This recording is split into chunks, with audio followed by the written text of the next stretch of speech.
Plastic ಕಸದಿಂದ ಗಬ್ಬೆದ್ದು ನಾರ್ತಾ ಇದೆ ಐತಿಹಾಸಿಕ ಕಲ್ಯಾಣಿ.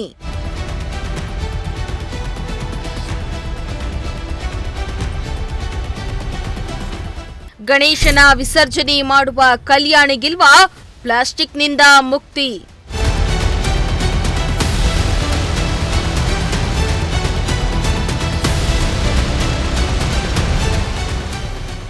ಪಾವಗಡ ಅಂದಾಕ್ಷಣ ನಮಗೆ ನೆನಪಿಗೆ ಬರೋದು ಬರದ ನಾಡು ಎಂದು.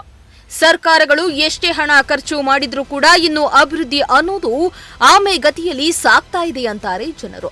ಇತ್ತ ಭೂಗಳ್ಳರು ಹೆಚ್ಚಾಗ್ತಾ ಇದ್ದು ರೈತರ ಜಮೀನು ಮತ್ತು ಸರ್ಕಾರದ ಖರಾಬು ಜಮೀನನ್ನ ಕೊಳ್ಳೆ ಹೊಡಿತಾ ಇರುವ ಆರೋಪ ಕೇಳಿ ಬರ್ತಾ ಇದೆ.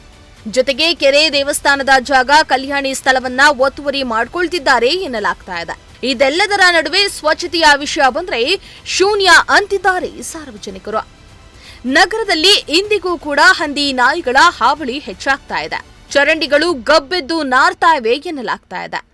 ಇದರ ನಡುವೆ ಐತಿಹಾಸಿಕ ಕಲ್ಯಾಣಿಯೊಂದು ಅಧಿಕಾರಿಗಳ ನಿರ್ಲಕ್ಷ್ಯದಿಂದಾಗಿ ಪ್ಲಾಸ್ಟಿಕ್ ಕಸದಿಂದ ತುಂಬಿಕೊಂಡು ಗಬ್ಬೆದ್ದು ನಾರ್ತಾ ಇದೆ. ಕಲ್ಯಾಣಿಯಿಂದ ಬರ್ತಾ ಇರುವ ವಿಷಯುಕ್ತ ಗಾಳಿಯಿಂದಾಗಿ ಜನರಲ್ಲಿ ಆರೋಗ್ಯದ ಸಮಸ್ಯೆ ಉಂಟಾಗ್ತಿದೆಯಂತೆ. ಆದ್ರೆ ಅಧಿಕಾರಿಗಳು ಮಾತ್ರ ಕ್ಲೀನ್ ಮಾಡೋ ಮನ್ಸೇ ಮಾಡ್ತಿಲ್ಲ ಅಂತ ಸಾರ್ವಜನಿಕರು ಆಕ್ರೋಶವನ್ನ ಹೊರಹಾಕಿದ್ದಾರೆ.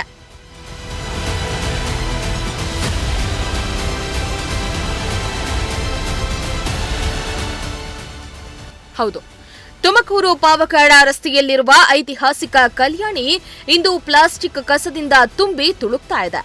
ಲಕ್ಷ್ಮೀ ನರಸಿಂಹಸ್ವಾಮಿ ದೇವಸ್ಥಾನದ ಮುಂಭಾಗದಲ್ಲಿರುವ ಐತಿಹಾಸಿಕ ಕಲ್ಯಾಣಿ ದುಸ್ಥಿತಿಯನ್ನ ನೋಡಿದ್ರೆ ಅಧಿಕಾರಿಗಳ ನಿರ್ಲಕ್ಷ್ಯ ಗೊತ್ತಾಗತ್ತೆ. ಪ್ರತಿ ವರ್ಷ ಕಣಿವೆ ಲಕ್ಷ್ಮೀ ನರಸಿಂಹಸ್ವಾಮಿ ದೇವಸ್ಥಾನ ಜಾತ್ರಾ ಮಹೋತ್ಸವ ಅತ್ಯಂತ ವಿಜೃಂಭಣೆಯಿಂದ ನಡೆಯುತ್ತೆ. ಅದರ ಜೊತೆಯಲ್ಲಿ ಪ್ರತಿ ವರ್ಷವೂ ಕೂಡ ಗಣೇಶ ಚತುರ್ಥಿಯ ದಿನ ಗಣೇಶ ಮೂರ್ತಿಯನ್ನ ಇದೇ ಕಲ್ಯಾಣಿಯಲ್ಲಿ ಬಿಡ್ತಾರೆ. ಆದ್ರೆ ಅಂತಹ ಕೆರೆ ಇಂದು ಪ್ಲಾಸ್ಟಿಕ್ನಿಂದ ತುಂಬಿಕೊಂಡು ಗಬ್ಬೆದ್ದು ನಾರ್ತಾ ಇದೆ.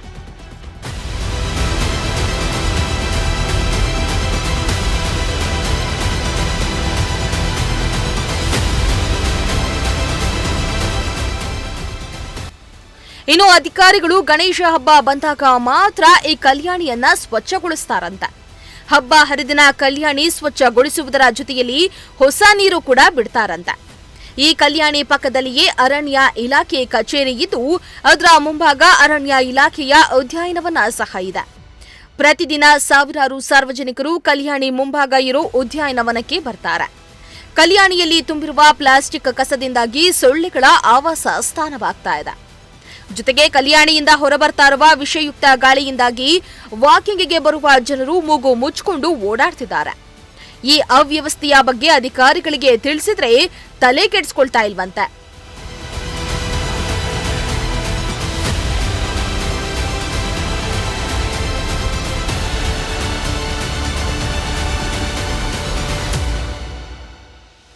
ಇನ್ನು ಕಲ್ಯಾಣಿ ಸ್ವಚ್ಛತೆ ಮಾಡಿ ಒಳ್ಳೆಯ ನೀರನ್ನ ಬಿಟ್ಟು ಆ ಭಾಗದಲ್ಲಿ ಬರುವಂತಹ ಅಯ್ಯಪ್ಪ ಸ್ವಾಮಿ ಭಕ್ತರು, ಇತರೆ ಭಕ್ತಾದಿಗಳು ಕೈಕಾಲು ಮುಖ ತೊಳೆಯಲು ವ್ಯವಸ್ಥೆ ಮಾಡಬಹುದಲ್ಲವೇ ಅಂತಾರೆ ಜನ.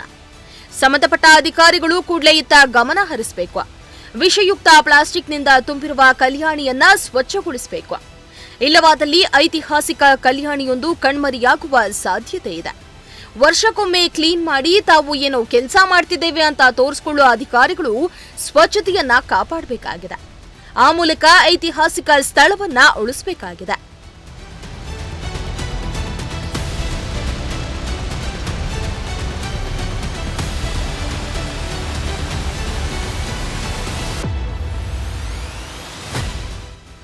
ಇಮ್ರಾನುಲ್ಲಾ, ಪ್ರಜಾಶಕ್ತಿ ಟಿವಿ, ಪಾವಗಡ.